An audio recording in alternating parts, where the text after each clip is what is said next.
Let's get things started. My name is Marek Přeček. I'm the project coordinator for Prague Media Point. Or Prague Media Point, okay, better. So in case you're talking later today, the microphone has to be really close to your mouth. So that's the first hint. It is my distinct pleasure to welcome you here. This is not the first year of Prague Media Point. It's actually the 8th round, but we did have a COVID hiatus for some years, so this is a little bit of a comeback here. So I want to thank my team, all of our partners, our steering committee members, and all of you who did come to make this possible and who did contribute somehow in one way or the other. I don't really have too much to say, just organization-wise. We are in 2 floors, you may have noticed. This is the main room. On the right side, there's the foyer with the nice view and the weirdly shaped kind of X table. But there also be the catering, the coffee breaks, and the lunch, and some presentations. But we also have on the ground floor, when you enter the building on the left, room number 6, there's lecture room. There will be a mix of presentations, of workshops, and discussions. So I do encourage you to kind of meander around this floor and the first floor, ground floor. And if I'm not forgetting something, yeah. About the workshop, at the end of the day, about digital security with Alexa Tesic, there are still some places left. The capacity is limited though, so if you are interested, please approach the registration desk and sign up for that. And one last thing, the interviews. There will be 2 lovely students from Budapest who will be approaching some of you with asking you basically for an interview, a short one. So if you're up to that, please don't be shy and talk to them, basically. Okay, thank you very much for coming. I hope you, in the next 10 hours or something, you will be inspired, you will find or hear something that will be beneficial for you, for your work life. You will meet someone, shake hands with someone whom you maybe didn't meet, wanted to meet, and so on, or long-time collaborators, and hopefully for the future, some good collaboration will come out of that as well. I will now give the floor to Alice Němcová Tejkalová, who is a member of our steering committee and also the head of Department of Journalism at the Faculty of Social Sciences here in Prague. And just that's all from me. Thank you for coming. Enjoy.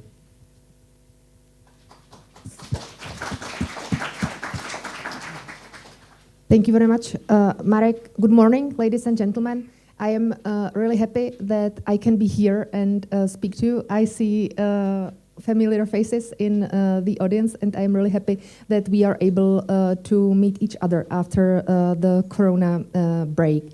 And for us as the steering committee, it was quite hard and challenging because it's already the 8th time we are coming together to come up with some interesting topic.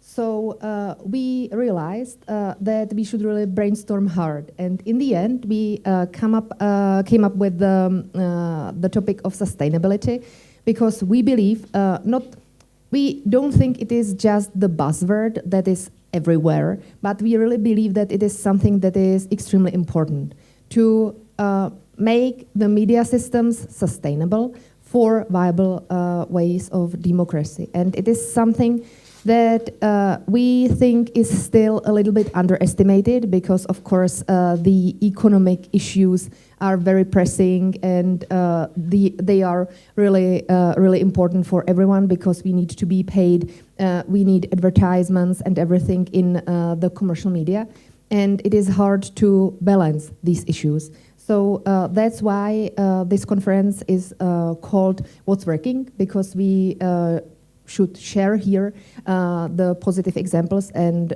good experience. So I believe we will succeed at the end of the day, and I wish you successful conference, nice networking, and also a lot of food for your thoughts. Thank you very much.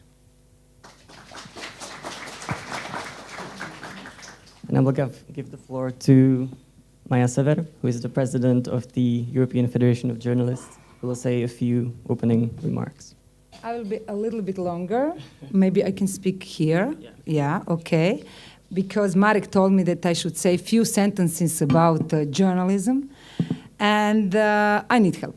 So I will be here. Hello.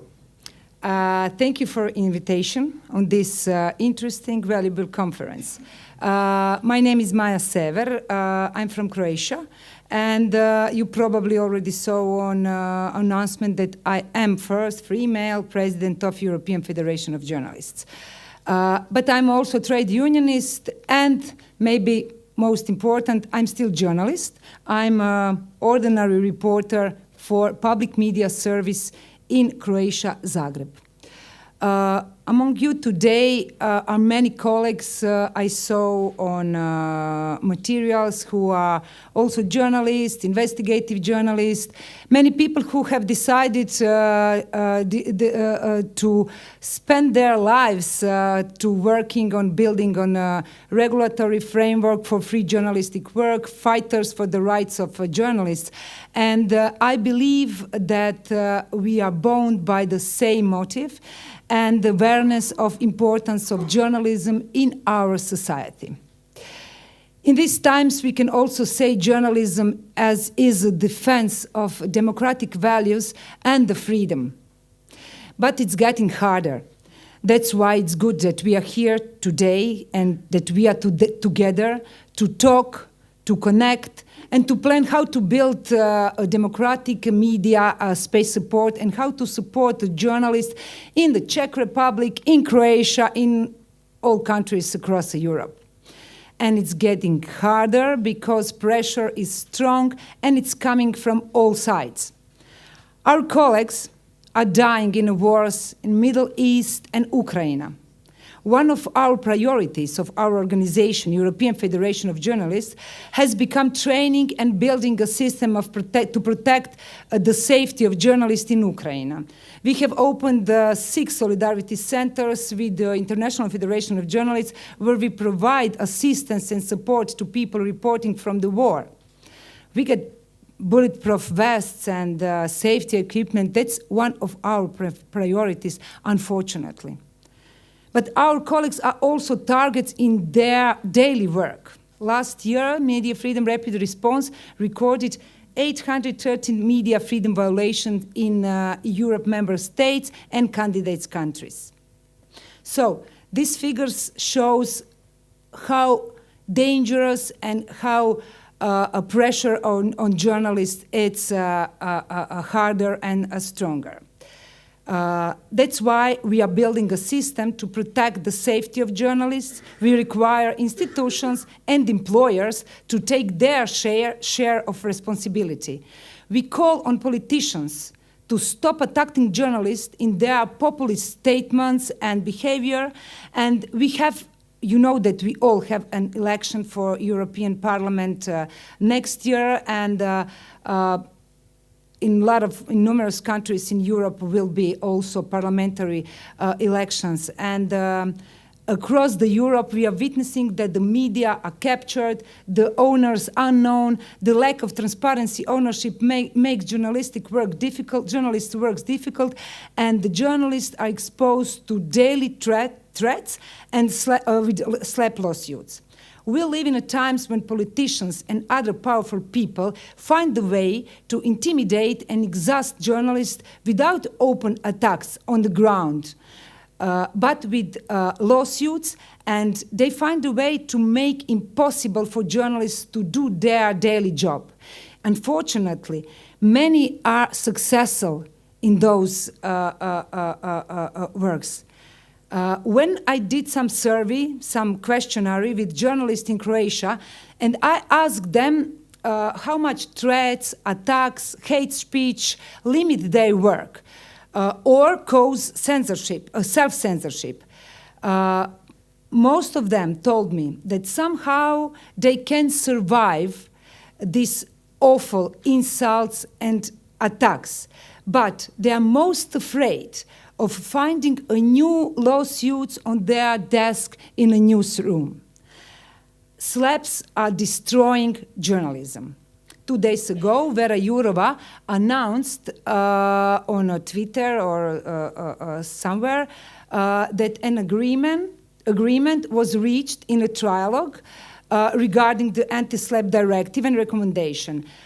We still wait the final text, and we will see if the weak intention will succeed, or we will have a strong law that will ensure protection of journalists and ensure protections of human rights defenders who are also exposed to slap suits. At the same time, our labor rights are not protecting.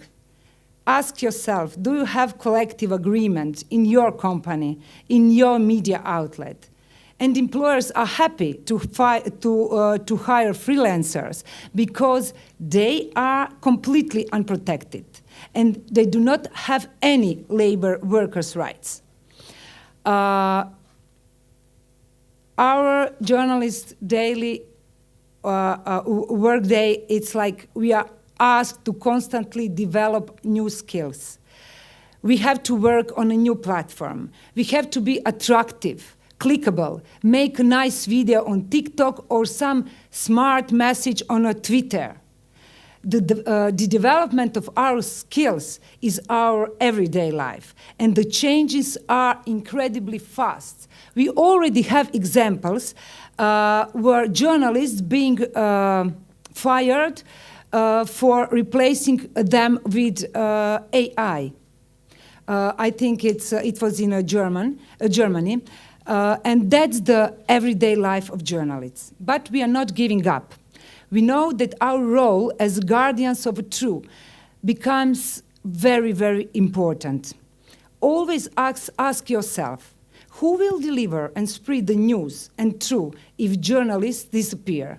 Do we want to live in a world where algorithms of large platforms decide what information to share with the people or what kind of information? Or we will defend professional quality journalism and ensure conditions for free work of professional quality journalists. We will hardly succeed without solidarity and working together.